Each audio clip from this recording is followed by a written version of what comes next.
What's shaking, everybody? Welcome back to another edition of the Orangebloods Modcast right here on the Orangebloods Texas Football Channel. I'm Jeff Ketchum, joined today by Jason Sucamel, Travis Gailey, and Alex Dunlap. Anwar Richardson on location in Destin today, Destin, Florida, for the SEC meetings. We'll be talking about that at length in just a moment. Do us a solid, like this video, subscribe to the channel if you have not already done so. Good to see Rodolfo and the Rogue Shop already in the chat section.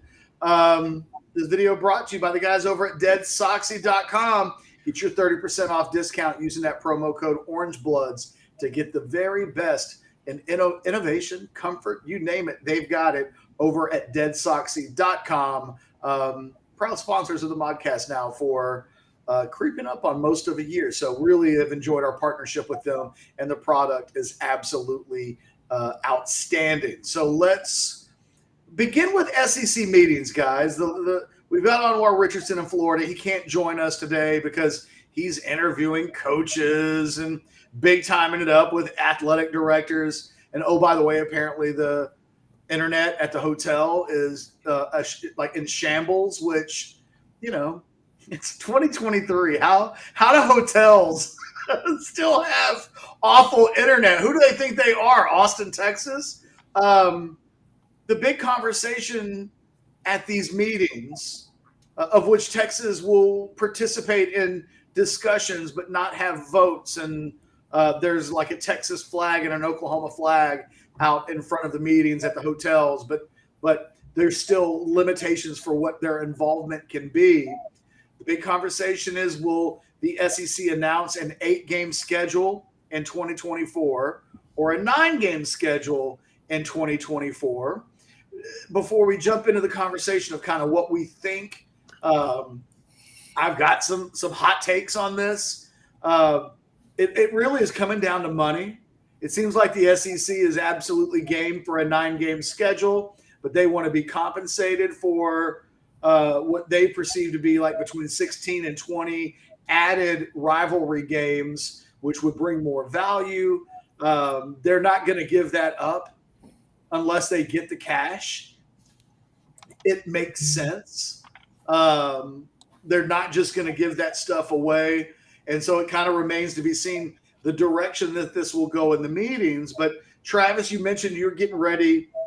You're in the middle of a column that will come out tomorrow, your Wednesday column. And part of the focus, and maybe even a large part of the focus, is on this very topic. I guess I'll start here. I think everybody likes the 9-game schedule in theory, because who wouldn't want to see a schedule where Texas is playing Oklahoma, Arkansas, and A&M every year just for the fun of it all? But I started to make this case yesterday, and I'm going to make it again later today in this show whenever I start riffing a little bit. And you can make a case that an 8-game scheduling model for Texas, from a competitive standpoint, it would be the best thing for them in 2024, as opposed to it being a make or break year for Sarkisian. You got to win. It's year 4. It's time to start competing for a playoff spot. And oh, by the way, you've got Michigan, A&M, Oklahoma, Arkansas, and whatever God knows is on the other side of those other conference games. This might actually work out for Texas. Yeah, this is actually the whole point of my column, is the devil's advocate for an 8-game conference schedule versus 9. And it really boils down to two things. One, money, because you get more money for a home game than you do a road game. And if you're at 9 conference games, you're going to lose a home game every other year at least, right? With the non-conference games, you can bring in UTSA or UTEP or Rice or whoever, or Michigan or Ohio State or these other. Well, I mean, you know, you're going to have an Ohio State and a Michigan, but the extra conference game is going to be filled with filler, yeah. And it's a guaranteed W with about, you know, millions of dollars on top of it. So for Texas, selfishly, an extra home game, more money, and an extra win to pad the resume for the postseason are all good things, because they're not going to get rid of the Michigan game. That's locked and loaded. That's already sold. Fox has got it. That was part of the deal that got them to move to the SEC a year early in the first place.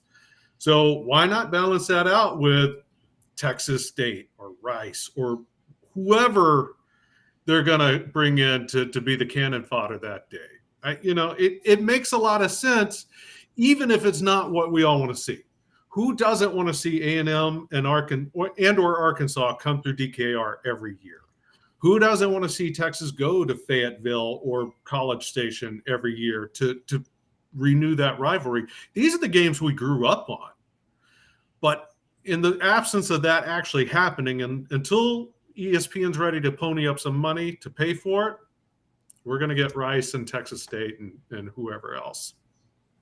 Alex, they've already announced that the divisions are going away. So that's not really – it's not like they can even follow the current model as it's existed with a slight twist. They're going divisionless in 2024. It's just going to be a big pile of teams, and the two teams with the best records play in the championship game. What it all might add up to is that Texas and Texas A&M don't play in the first year that Texas is in the SEC, that there's an absolute assurance that Texas OU continues. Beyond that, I think we could see them go out of their way to avoid some of these rivalry games that might otherwise exist in a 9-game format should ESPN pony it up. Your initial thoughts on the idea that Texas wouldn't play Texas A&M in year one of the SEC? Okay, I'm lost here, and maybe that could say that maybe some other people could be a little lost here. Why would they not want Texas to play Texas A&M? Why would that not be a priority? Because they want ESPN to pay for those games. Oh, so they're using that as leverage. They're saying you're only going to get one guaranteed rival with the 8 conference game schedule. And Texas and OU are going to be that guaranteed rival every year. You're not going to get rid of the OU game.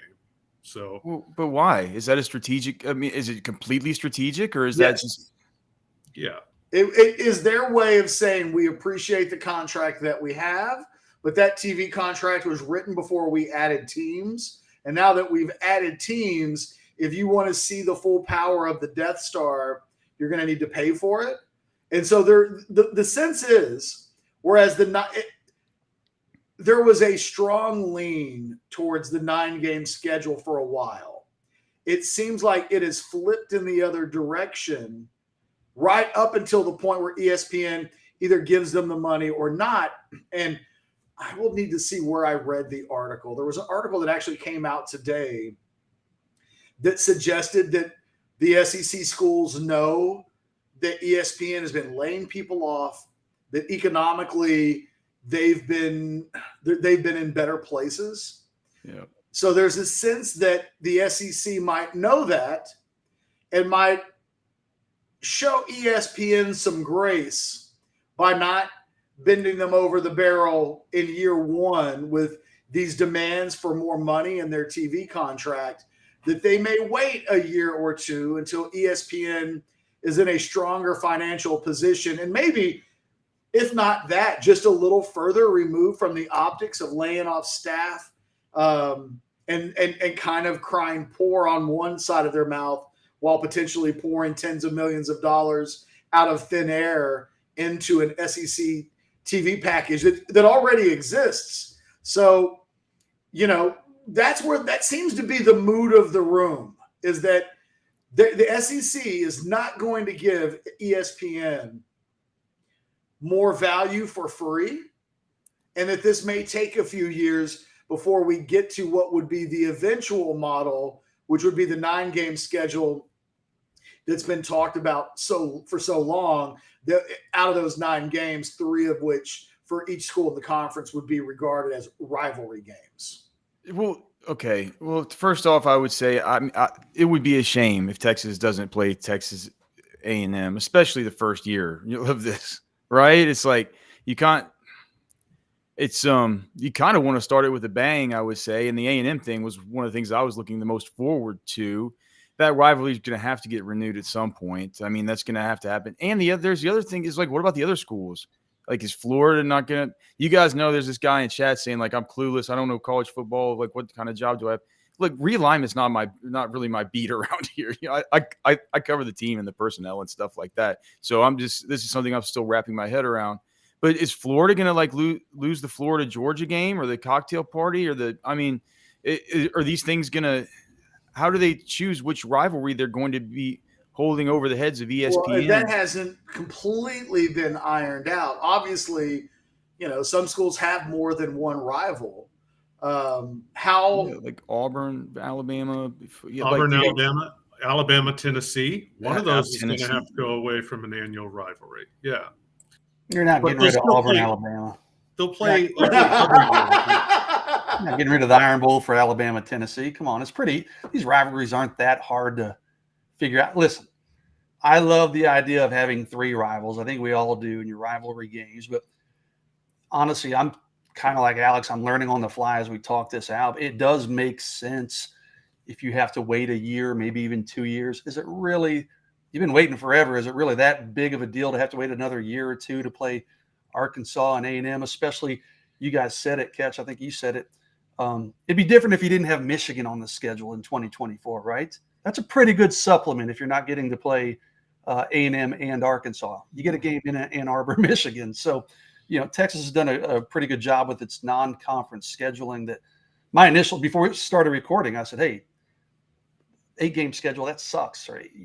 You know, instead of the 9, I hate the idea of 8. But as we kind of talk it out here, I'm like, the reasoning makes a lot of sense. I understand why they would go that route. If it means more money in the long run, hey, maybe, you know, it sucks doesn't suck, but it's not ideal for a year or maybe even 2 years. But in the long run, it's a bigger payday. Everybody gets what they want. You still get the really good non-conference schedule for Texas to kind of make up for it. So it all makes sense. I think, I don't want to speak for everybody. I think we'd all enjoy and appreciate the 9-game schedule where you get Arkansas, A&M, and Oklahoma every year. But, you know, if you have to wait another year or two, I don't think it's the end of the world for Texas fans or any other team in the conference. Yeah, I mean, I would just say that, and now that I understand the dynamics of it and that they want to use that game for leverage, it makes sense. But to me, it's like I put Oklahoma and A&M just in a completely different ballpark than I would Arkansas as far as teams I want to see Texas play. Like, I want to see Texas play OU. I want to see Texas play A&M. I want things to all be right in the world. Like, that's what makes things right in the world for me. Arkansas just, you know, it doesn't make being a very good SEC partner right now, Alex, because you're not taking into account the feelings of the Arkansas contingent, who very much would love to have that Texas game as much as Texas would have it the other way around for reasons that are completely different than Texas. I mean, hey, why couldn't A&M or Arkansas? Okay, if it's an 8-game schedule, you got Oklahoma as one, right? Who's to say A&M or Arkansas isn't one of the other 7 games? Well, they could be. They could and maybe will be, but it's not a guarantee. The point of the 8-game schedule is to keep ESPN from getting its mittens on this inventory of rivalry games. So if you play an 8-game schedule, but then you give ESPN inside of that the games that you're otherwise telling them that you want them to pay for, right? It kind of – so it's not that A&M and Texas absolutely won't play in year one. It's you want to get paid for it if you're but it also guarantees if they're not in an 8-game schedule, A&M, you're only going to play them twice every 4 years, not every single, because you rotate all the other teams in the conference. Mm-hmm. So it's designed that Texas will play every SEC team twice in a 4-year period. But you know, you want your rivalries to be every year. That's the advantage of the 9-game, is you add A&M and Arkansas to the yearly contingent. Well, I think in the short term, if we just look at 2024, one of the reasons why there's such an emphasis on Sark better win some shit in 2023 is that 2024 looks on paper in a world where there was a 9-game schedule. So from the outset, we're like, okay, they're on the road at Michigan, the neutral site game against Oklahoma, and then either a road game in College Station or Fayetteville, depending on how they arrange those rivalry games. before you do anything else, that's a tough slate of 4 games that doesn't even take into the equation that Alabama, Auburn, Florida, there's a number of teams that could still fall. LSU, there's a number of teams that could still fall your way from a scheduling standpoint. That for Sark, forget about the schedule for a second.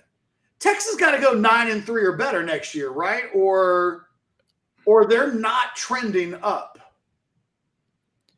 No, yes. Just think. Did you just? I mean, yeah. Just think about what you just said. Think about that's a murderer's row, dude. That's a schedule. That's an impossible schedule. It's yeah, man. And like we've talked about before, with the personnel that Texas has, with the losses. I'm actually writing a column right now about who I've identified as the best player on every team that Texas is going to face this season. As you look through some of the losses some of these teams in the Big 12 have had to the NFL and stuff, it takes some real projection with some of these teams to identify who's even the best player on this team. Who's the problem? When you point to the team, you get off the bus, who's the problem that we're going to have to really not allow to screw this game up for us? Whenever you take those things into consideration, and you also take into consideration that Texas brings back improvements basically everywhere. Basically everywhere. Not running back. Okay, not at okay, clearly not running back. Other than that, I don't know that we definitely know that about defensive tackle. I think it's fine. It's fine. But dude, Byron Murphy, Tavondre there's a Sweat difference is fine. between saying it's fine and it's better.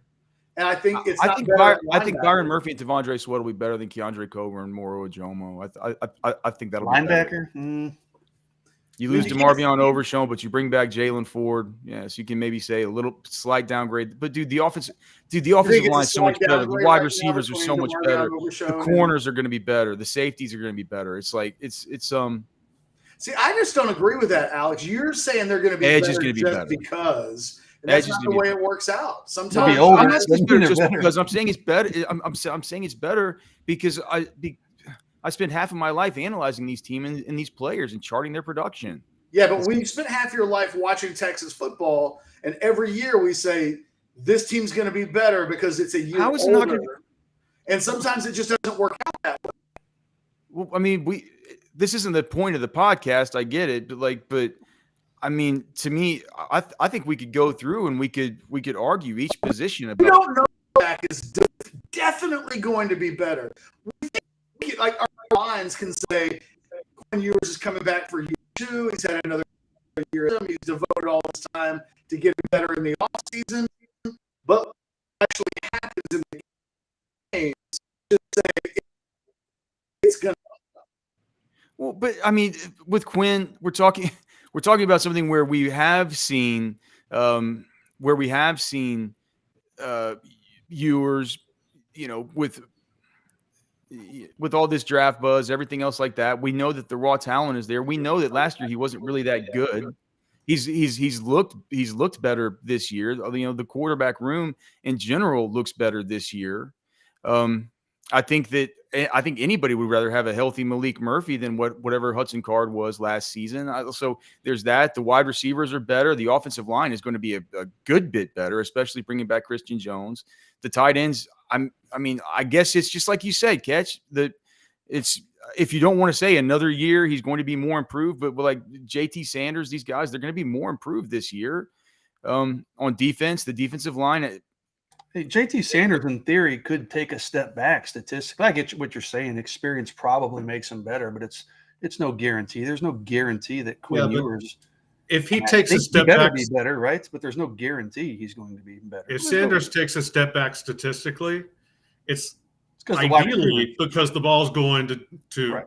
Look, man, we're getting into the minutiae of this, and we're talking about whether JT Sanders is going to be better and all this stuff, and he's being mocked as a first-round pick, all of it. But and I get it, right? But I'm saying is, as you go around and you look at the rest of the Big 12, there's not this conversation being had about whether these guys. It's like, holy shit, how are we going to put this thing together for this season? It isn't like saying we're bringing everybody back. And it's just a natural thing to say, all right, another year in the system, another year of development and improvement, another year of getting to play together, bringing together cohesiveness, bringing together all of these guys, right? I mean, they're bringing back so many of these guys. I agree with what Ketch said. Running back, clearly, that was something where it's like clear. It's like such an obvious thing. Of course, running back's not going to be better. Linebacker, probably pretty clearly, it's not going to be better because you lose to Marvion Overshown, even if a guy like Anthony Hill can step up. But I think that the DBs, if you just look at the underlying efficiency numbers, like these DBs are going to be better this year. So I don't see many ways that Texas is going to, from a talent and a personnel perspective, not going to be at least improved in that territory from last year. And when I look around the Big 12, I look at some of these teams, I'm like, well, who's even their best player? Like TCU, if you looked at the list of who TCU's lost, have you thought about who OU's best player is? Like, who's OU's best player? Is it Billy Bowman? Is it the linebacker? It's Dylan Gabriel. It's got to be Dylan Gabriel. So what does that say about OU? Well, it says that's why they lost 49-0, and that was without Gabriel. Who's to say that what's his name Jackson Arnold? Who's to say he doesn't take his job this year? Like, to me, all these teams. Texas Tech. Who's Texas Tech's best player? Who's say the quarterback? Okay. What does that say about them? They think that Shaw's got a chance to be,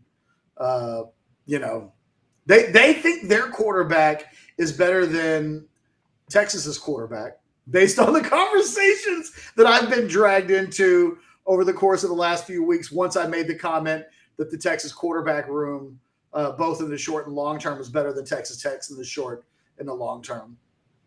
But Alex, I see the point that you're making with regard to the rest of the conference, but we do this every year. So I personally am at the point where I'm going to stop 1,000% saying that Texas is definitively the best team on paper, because a year ago we would not have looked at TCU, a team coming off of a losing record with a new coach. We wouldn't have said, outside of Quentin Johnston and Kendra, we knew about both those guys.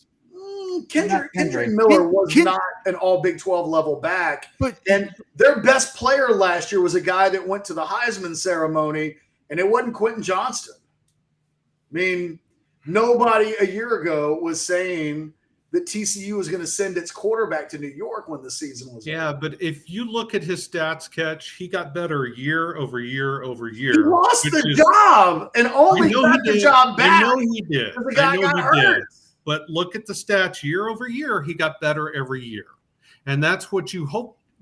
I get what you're saying. That hasn't always been the case at Texas. But that's what should be happening every year, is as players get experience, they learn the game better, they play faster, they get better. Just to be clear, because I don't remember Max Duggan getting better every single year. Let me just look that up real quick. Right. If you guys... Pete Brandt, I couldn't agree more. Listen, I'm a huge Sonny Dykes fan. I think he's a fantastic coach, but Pete in the chat says that TCU run was a fluke last year, 100%. They got lucky in a lot of games, man. Well, they have good players. Their biggest loss may have actually been their offensive coordinator when Riley left for Clemson. They're losing Quentin Johnston. But Sonny's a pretty good offensive. They're losing a third round, a day 2 running back in Kendra Miller. They lose Max Duggan. They lost the Thorpe Award winning DB. They lose Steve Avila. When did he go? Second round? He was talked about as a first round kind of guy. Like, that's a lot of. I mean, they had some good players helping them make that run. I agree. It came from out of the blue. It's probably could be considered a little bit fluky, but they had good players. I think that the question isn't whether or not there will be a team in the Big 12 this year that comes out of nowhere to compete for the conference championship. It's determining in advance who the team that comes out of nowhere is going to be. It's going to happen. Right. There's just more teams. There's new teams. I think that trying to get a feel for BYU, Cincinnati, Central Florida, and Houston, I know less about those teams than I do the other teams in the Big 12. I don't know. It is one of the real fascinating elements of this season. is Texas and Oklahoma in their last year being a part of a conference that really is a completely different conference than it has been for most of the last decade since A&M and Colorado and Nebraska all left and got the hell out of Dodge. Yeah. Before TCU and West Virginia became pieces of the conference.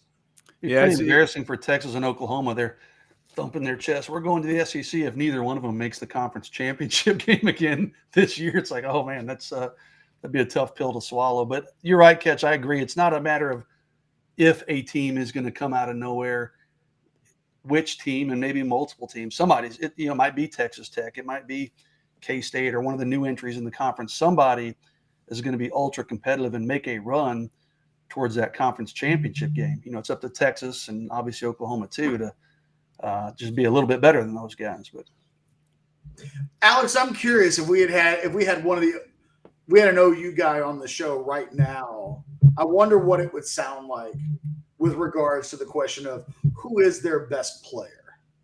Well, you just look at it, and there's a couple of nominees, but it feels like they all take a pretty big projection to say that they're best. It takes a pretty big projection for all of them, so it's hard to say. I mean, well, Dylan Gabriel would be, I think, the easy selection for Oklahoma. The issue with him is he's in the Hall of Very Good. I mean, he absolutely will feast in 7 or 8 of their games this season. But in those other 4 or 5 games, historically, he's been pretty average when faced against the toughest teams that he's played against. And although he missed the game against Texas outright, his fingerprints were all over that TCU game in Norman, right? Was that game in Fort Worth or Norman? Maybe it was in Fort Worth. All I can remember is it was a total ass kicking. I can't remember either. And he got hurt in the middle of it. I think they were already down by 30 points by the time he leaves that game. I don't know. I think Texas is better clearly able to identify who its best player is. So I guess getting back to the original point, I've always been the one that says, look, not as much as Jason, but as far as with these records, right? I'm always like, look, these guys, like, I'm done giving them any unearned benefit of the doubt. Like I've completely said it. I've been a tap the brakes kind of guy. It's just whenever I just look at this team, I hate it that it would sound like I'm just doing some kind of blind homerism just because I cover the team, because I think 9-3. I just think 9-3. Yes, they need to get there. Like when I look at it and I examine it and I look at the personnel and I look at the schedule and I look at what everybody else has lost, they need to win that many football games. And that was the original question: is what kind of launching pad do they need into the SEC? And when you say that and you asked if it was unreasonable, that's this whole conversation was started as my kind of long-winded way of saying these. Like, yeah, that absolutely needs to happen, because you get into 2024 and Sark's coming off an 8-5 season or whatever from the year before, where it's not showing the improvement that people would have hoped for, and then you come into 2024 murderer's row. It's like at that point, like, I hate to say it because I'm not sure it's going to happen like that, but if it does happen like that, it's going to just be a fact that he's going to be on the hot seat. Like, hey, is that Alex's roundabout way of admitting that he lost the Casey Thompson bet, saying tap the brakes and slow down a little bit? Huh? The Casey Thompson bet is over. Okay, well, Justin hasn't been on the show as a guest and put his vote in, and then we can begin the process of determining. We've been saying that for 6 months, dude. Come on. I know.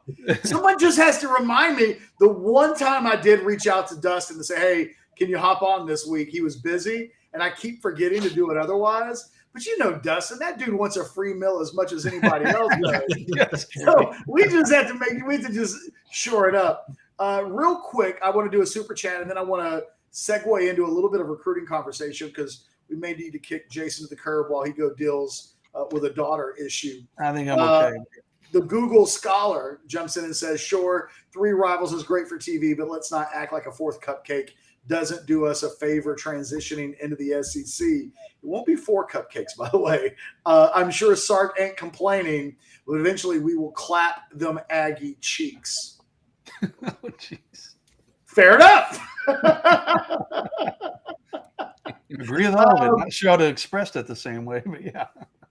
I think that, look, I can absolutely argue that in 2024, getting as many wins in the cupboard as soon as possible isn't a bad thing, especially when it's either you play 3 non-conference games and one of those is a road game at Michigan, or you play 4 non-conference games. One of those is still a road game at Michigan, but it's the difference between a layup, pay somebody, $750,000 to be your opponent to take that L, versus that game. It's 50-50 whether or not it's road or at home against an SEC caliber opponent, which could be Vanderbilt on one end of it or Alabama on the other end of it. At this point, it's a total guessing game. And again, I think it doesn't take a lot of heavy thinking to realize that extra free W might not be a terrible thing in 2024, especially considering. I was going to say, especially if you're breaking in Maalik Murphy or Arch Manning at quarterback after Quinn goes to the NFL. Am I right, Catch? Huh? I mean, yes. Quinn Ewers going pro after the season's over, period. So you got a new quarterback. You need some cupcakes.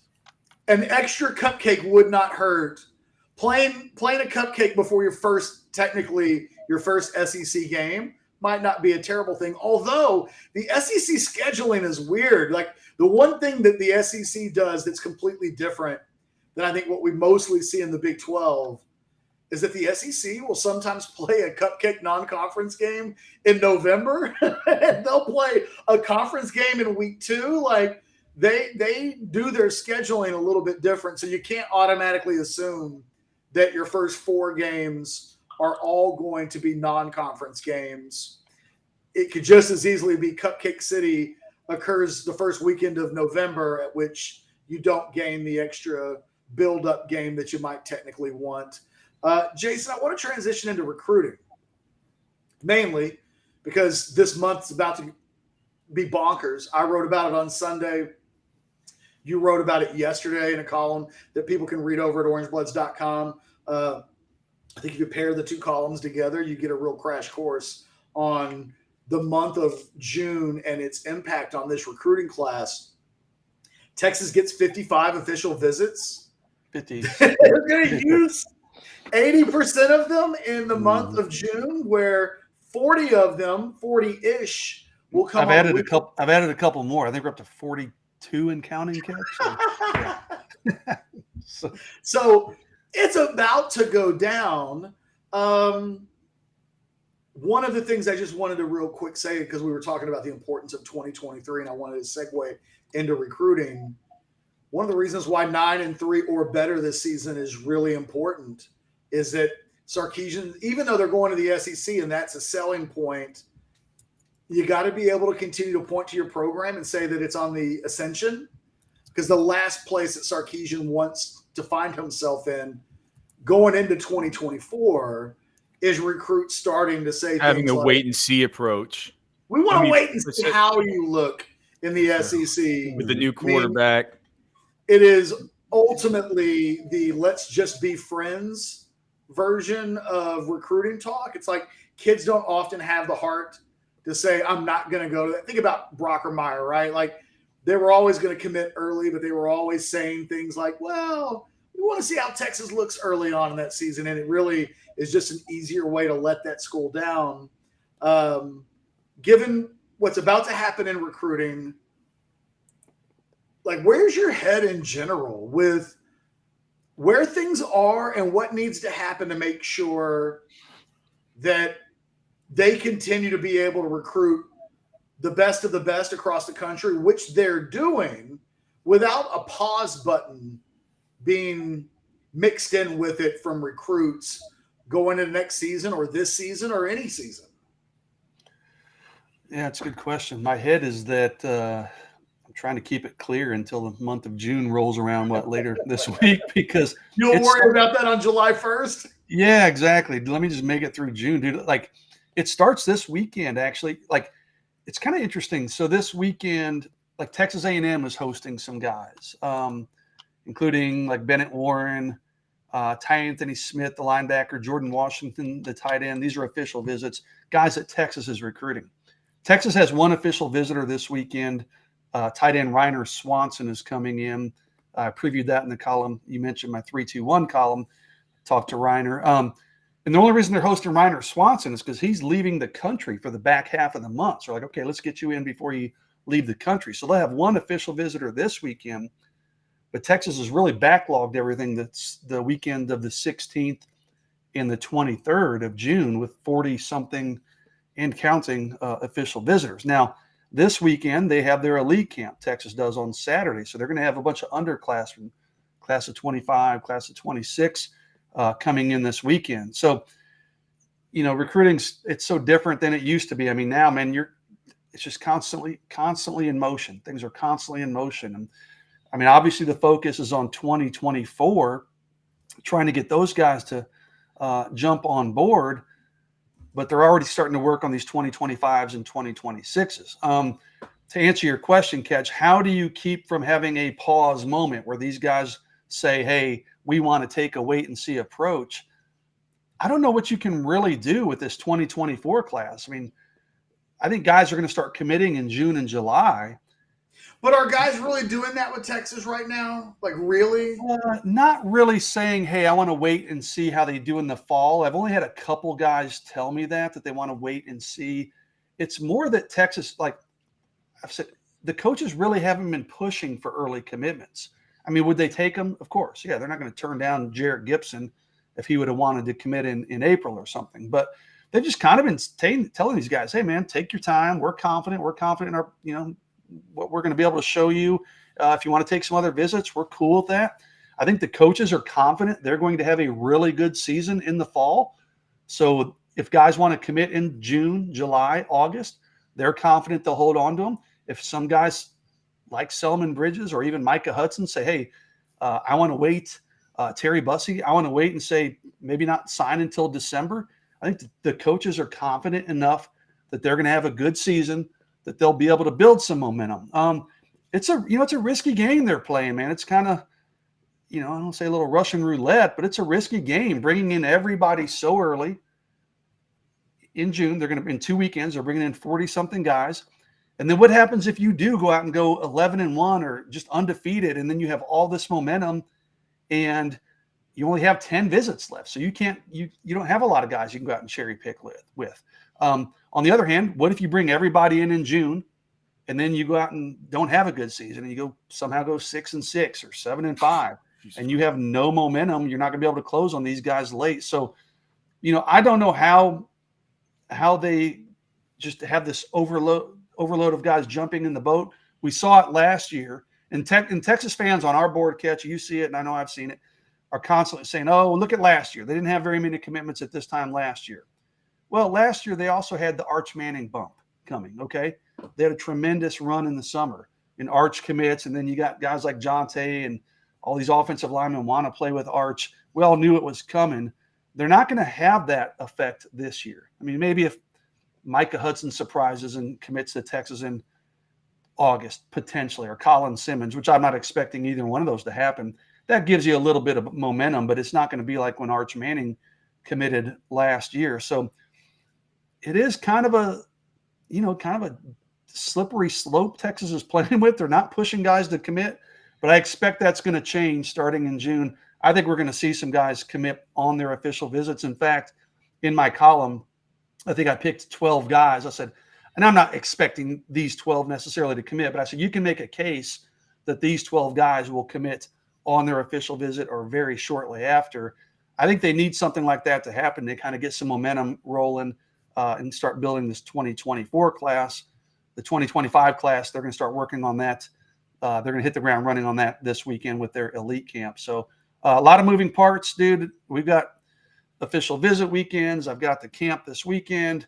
We've got Texas State 7-on-7, which just happens to be the same weekend of the 23rd, Texas's biggest recruiting weekend. Rivals is having a big recruiting event in Atlanta all week. I'm already booked to fly out to cover. So no rest for the weary for the month of June for sure. Jason, I think probably the thing I think about the most with the stack of guys coming in on the 16th and the 23rd is that one of the things that we heard recently from a super blue chip level prospect that Texas is absolutely desperate to sign is that they would like a little more attention, that there's an Arch Manning treatment that they hope to receive when they're on their official visit, when they come into town, that they'd like to feel like the red carpet's being rolled out a little bit more. Now, we can all argue about whether or not that's something that any recruit should ever worry about. The bottom line is that when you bring in 16, 17, 18 guys on a weekend, inherently some guys are going to get more attention. It's a double-edged sword. Last year you had guys that were upset because Arch got too much attention.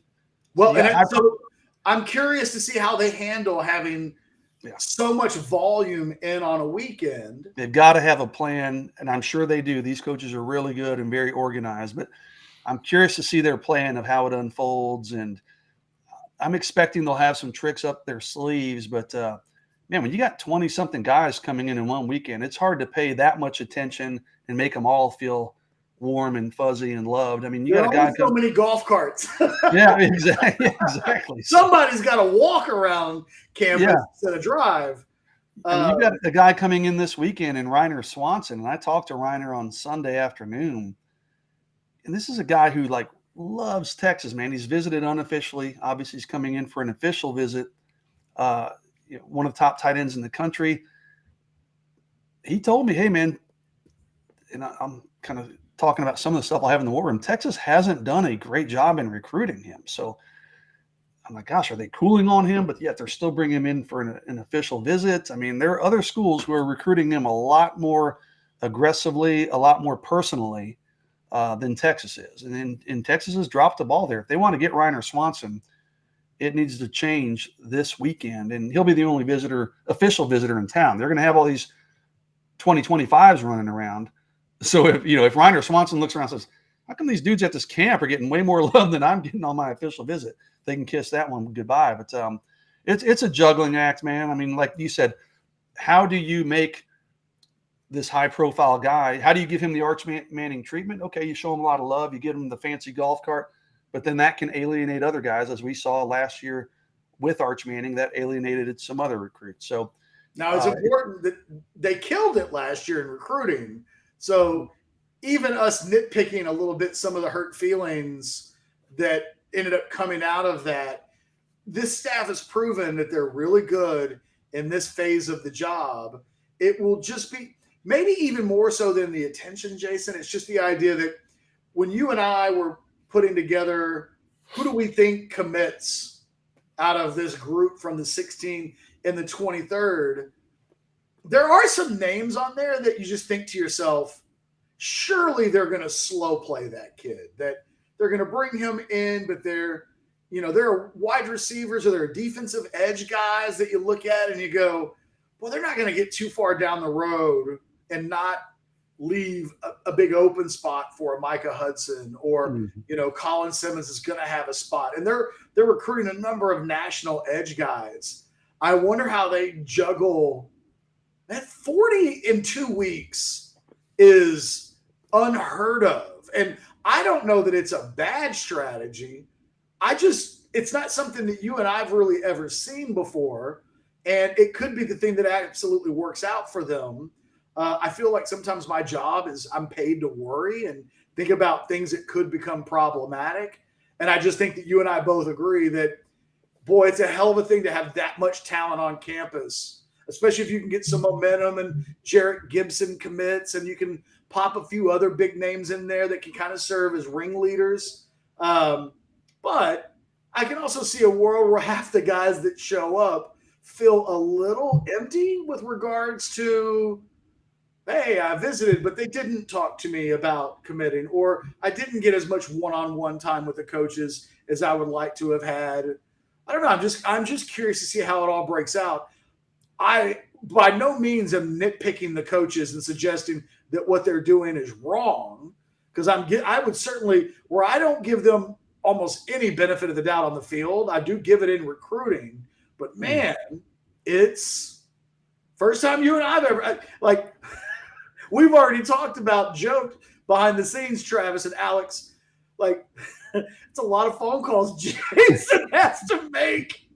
You know, it's already, when they bring in 8 guys on a weekend, it's already a pain in the ass to be trying to get with these guys at the airport and get comments from them on their way home before they pass out. To double those numbers, essentially, from what would be a normally triple, really good sized weekend is, you know, Jason may retire when we get to July 1st. And they just say, no mas. No, I said on the board, someone mentioned, I was like, man, I will be on a 1-week bender like the first week of July. So Wait, how's that different than your normal? Well, that's a good point. It is July 4th weekend, right? Or week, yes, exactly. Fellas, let's go ahead and hop into parting shots. There's not any super chat questions for us to take. It is a little bit of a slower week. Quite frankly, Anwar not being here from while he's in Destin took a little steam out of what I think we would like to have done on the modcast today, because then we could have just turned the whole damn thing into Anwar being in Destin. But who knows? Maybe he's just going to do those videos with himself. Anybody want to lead off on parting shots? Yeah, I'll go first if you don't mind. I've got 2 of my kids blowing up my phone with issues, so good timing, kids. Thanks for that. But, thanks, schools, for taking summer breaks. Now, yeah, exactly. Can't you get these kids back in school already? What the heck? Yeah, like, so big recruiting weekend for Texas this weekend. I mean, they're going to have some, like, I need to pull up on my 3-2-1. I'm sorry, but they're going to have like several Rivals 100 members. It's going to be a lot of talent on campus. They're having a camp on Saturday. Some of the guys are just going to come in and camp. Some are just coming in for unofficial visits. But Jordan Davison, one of the top 10 players in the country, a running back out of California, Tiger Wright and Riley Wormley. I mean, the job Tashard Choice does with these running backs recruiting is incredible. Andrew Marsh, one of the top receivers in the country, was going to come. He's now kind of a maybe. But Taz Williams said he might be there. Ja'Cory Watson, a Rivals 100 member. I mean, I can just go down and down the list, but check out my 3-2-1. It's going to be a big recruiting weekend.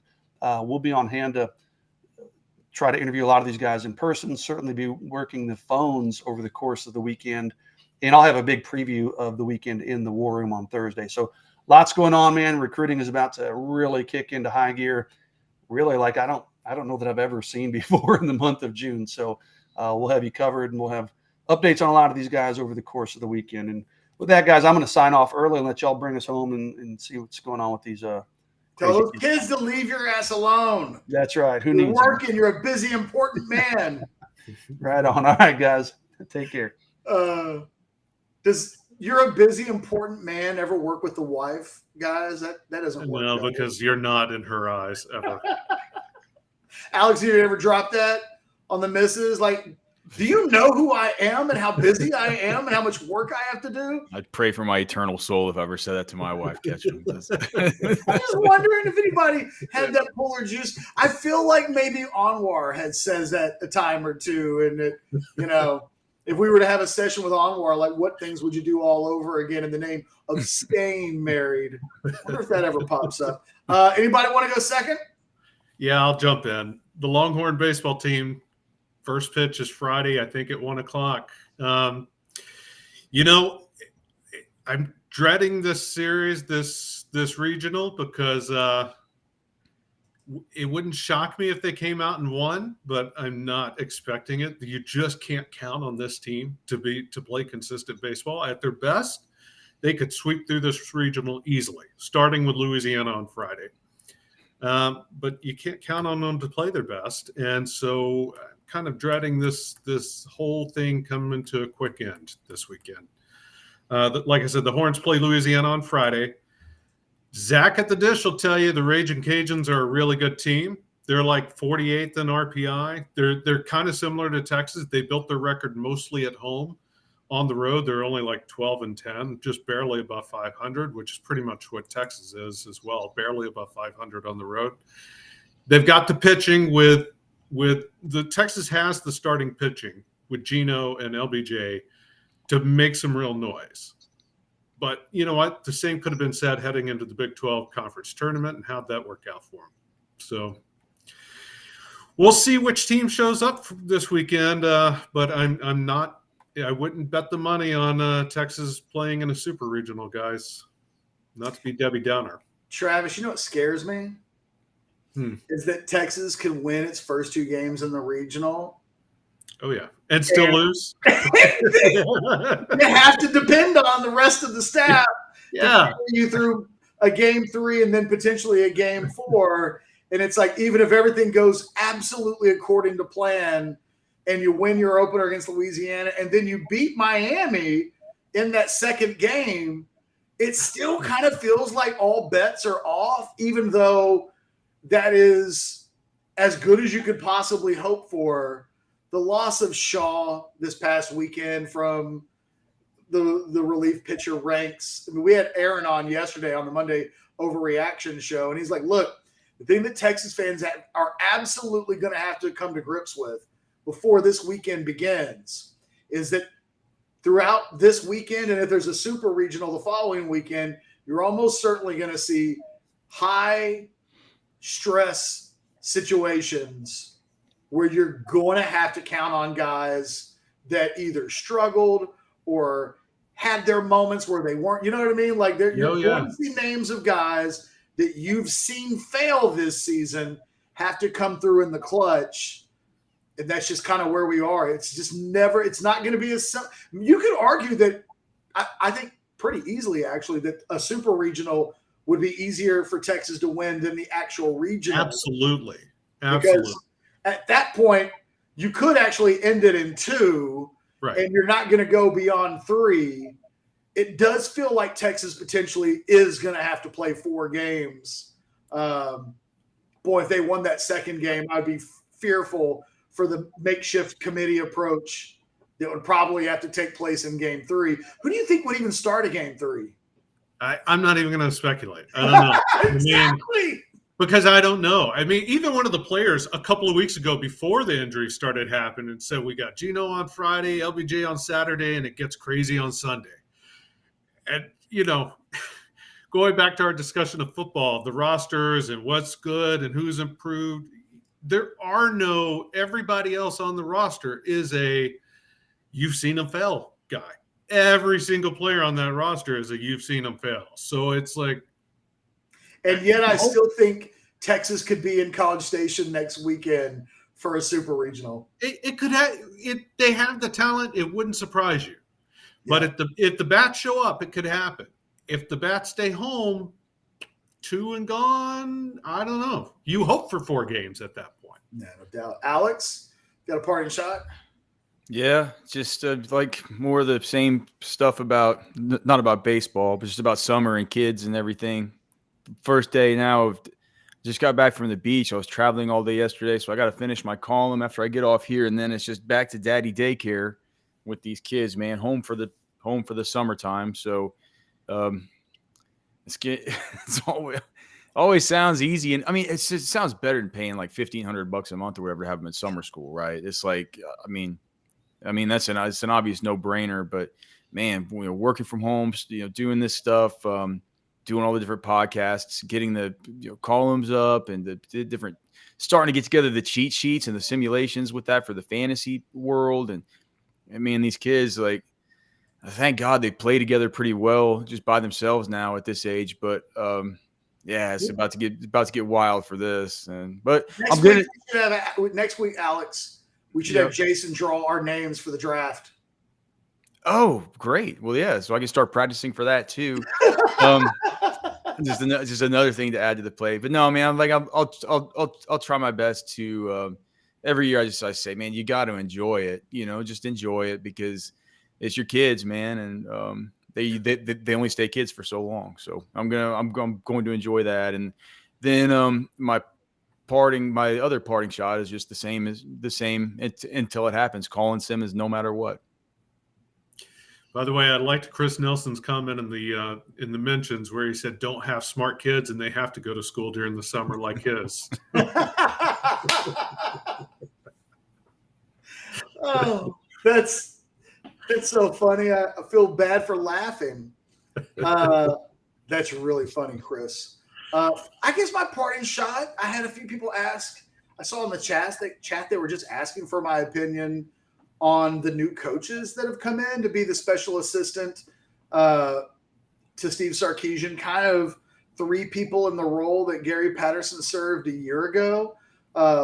I mentioned this yesterday on the Monday Overreaction Show. I actually I wrote about it in my 10 Thoughts from the Weekend. So if you're on Orange Bloods and you missed that, go check that out. I talked about it yesterday, recapping a few of those points.